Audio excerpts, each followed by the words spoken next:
हमारा टॉपिक है जीवों का नामकरण, मतलब कि नॉमेनक्लेचर ऑफ ऑर्गेनिजम्स कर सकते हैं हम उसको।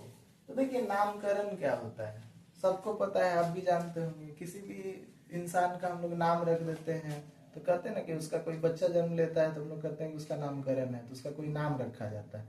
तो जीवों का नामकरण क्या है, हम लोग जीवों को नाम देते हैं। अब देखिए, अब कोई पूछेगा कि कैसे, तो भाई अब पृथ्वी पे लाखों करोड़ों अरबों की संख्या में क्या है, जीव है। तो सबसे पहले तो हम लोग वैज्ञानिक क्या करते हैं, उनका पहचान करते हैं कि हाँ ये जीव आज मिला है। तो उसके बाद पहचान करने के बाद क्या होता है, सबसे पहले जीवों की पहचान की जाती है। पहचान करने के बाद क्या होता है कि उसका नामकरण किया जाता है। अब ये नामकरण क्यों किया जाता है, अब जैसे देखिए उदाहरण के लिए आपको हम बताते हैं, जैसे आम का पौधा है तो हम लोग इसको आम बोलते हैं। अगर कहीं कोई इंग्लिश बोलेगा तो बोलेगा मैंगो। लेकिन पूरे वर्ल्ड में ऐसे भी लोग होंगे जो जिनको न हिंदी समझ में आता होगा, न इंग्लिश समझ में आता होगा, या फिर हो सकता है कि कोई भी पेड़ हो या कोई जीव हो तो उसका एक स्थानीय नाम हो, लोकल नेम हो उसका, जिसको हम लोग जान रहे हैं कि हाँ यहाँ ये बोला जाता है। लेकिन अगर वही कहीं किसी दूसरे देश में गए तो कैसे पता चलेगा कि उसी जीव के बारे में बात हो रहा है या उसी पेड़ के बारे में बात हो रहा है। क्या उसका फोटो लेके घूमेंगे हम लोग या फिर उसका बुक लेकर के घूमेंगे, तो फिर उसको हम कैसे बता पाएंगे कि किसके बारे में बात हो रहा है। क्योंकि हो सकता है कि जिस चीज को हम जैसे आम ही का एग्जाम्पल ले रहे हैं, तो आम को हम लोग आम के नाम से जान रहे हैं, किसी का भाषा अलग होगा तो वो उसको कोई और नाम से जानता होगा। अब जब हम लोग आपस में बैठेंगे तो पता ही नहीं चलेगा कि किसके बारे में बात हो रहा है। तो इस समस्या से निपटने के लिए वैज्ञानिकों ने क्या किया कि एक ऐसा पद्धति बनाया, एक ऐसा सिस्टम बनाया कि जीवों का एक नामकरण होगा, जिसे हम लोग कहेंगे जीवों का वैज्ञानिक नाम। उसका एक स्थानीय नाम होगा, अलग अलग जगह पे अलग अलग हो सकता है, लेकिन वैज्ञानिक नाम क्या होगा, पूरा दुनिया में सेम ही रहेगा। तो भाई ये नामकरण करता कौन है, तो इसके लिए दो संस्थाएं हैं। एक है आपका ICBN, international code for botanical nomenclature, एक है आपका ICZN,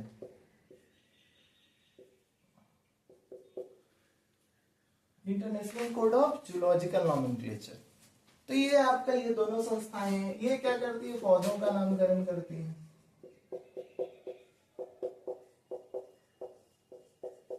और ये संस्था क्या करती है, जंतुओं का नामकरण करती है। यही दोनों संस्थाएं क्या करेगी, दुनिया में जितने भी जीव मिलेंगे उनका नामकरण करेगी। अब ये जो नामकरण होता है इसकी दो पद्धति हैं। एक होता है द्विनाम पद्धति, जिसको बोलते हैं बाइनोमियल नॉमेनक्लेचर। एक होता है त्रिनाम पद्धति, जिसको बोलते हैं ट्राइनोमियल नॉमेनक्लेचर। तो आइए समझते हैं, सबसे पहले द्विनाम पद्धति से ही शुरू करते हैं।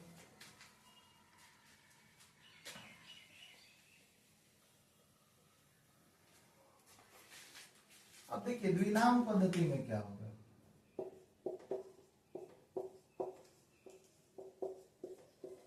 द्विनाम पद्धति में क्या होगा कि उसका नाम जो होगा जीव का वो दो वर्ड्स का होगा। जैसे मान लीजिए आम का ही एग्जांपल लेते हैं, तो इसका नाम है मैंजीफेरा इंडिका।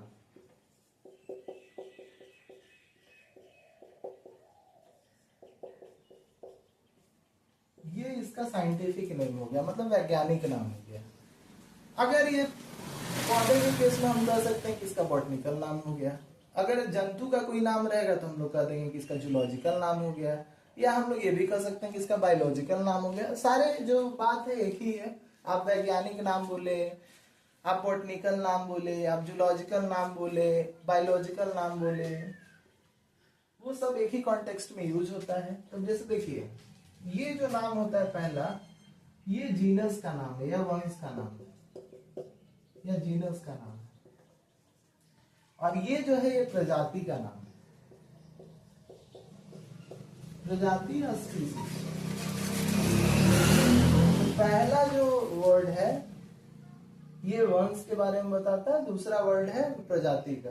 तो कोई भी जीव का सेम नाम नहीं हो सकता है, जीनस सेम हो सकता है लेकिन ये अलग हो जाएगा। फिर ये दोनों सेम किसी में नहीं रहेगा। अब ये दो वर्ड्स का होता है, दो शब्द का होता है, इसीलिए इसको बोलते हैं हम लोग द्विनाम पद्धति। अब इसके बाद बताते हैं कि त्रिनाम पद्धति में क्या होता है। उसके पहले बताते हैं कि इसको लिखने के कुछ नियम हैं। जब हम इसको ऐसे लिखेंगे तो इसका जो पहला लेटर होगा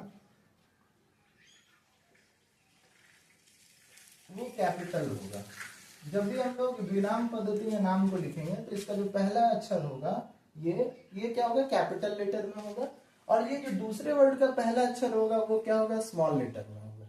उसके बाद क्या होगा, जब हम लोग जनरली इसको कॉपी पे लिख रहे हैं या बोर्ड पे लिख रहे हैं तो इसको हम लोग अंडरलाइन करेंगे। और अगर ये प्रिंटेड फॉर्म में है, अगर ये मतलब बुक्स में छप रहा है या कहीं प्रिंट हो रहा है, तब ये इटैलिक लिखा जाएगा। इटैलिक मतलब कंप्यूटर में बोलते हैं तिरछा, तिरछा टाइप का जो लिखा हुआ रहता है उसको हम लोग बोलते हैं इटैलिक कंप्यूटर में। तो अगर ये छपा रहेगा तो ये इटैलिक रहेगा, अगर ये हम लोग ऐसे लिखेंगे तो हम लोग अंडरलाइन करेंगे। और ये ध्यान रखेंगे कि पहला जो अक्षर है वो कैपिटल हो और इसका जो पहला अक्षर है वो स्मॉल, और ये दो अक्षर का रहेगा। और अब हम लोग बात करते हैं कि त्रिनाम पद्धति क्या होता है। ये तो हमारा था द्विनाम पद्धति।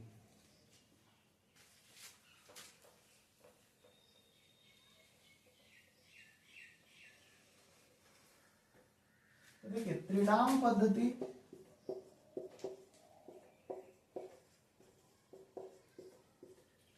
जिसको हम लोग इंग्लिश में बोलते हैं ट्राइनोमियल नॉमेनक्लेचर।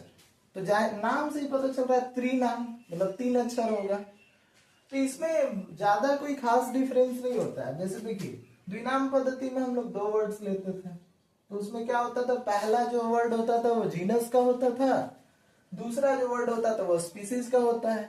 इसमें तीसरा जो वर्ड होगा ये त्रिनाम पद्धति में, तीसरा क्या होगा कि वैज्ञानिक का नाम होगा। जैसे देखिए एग्जाम्पल, जैसे ये देखिए मैंजीफेरा इंडिका कहीं लेते हैं फिर से हम लोग।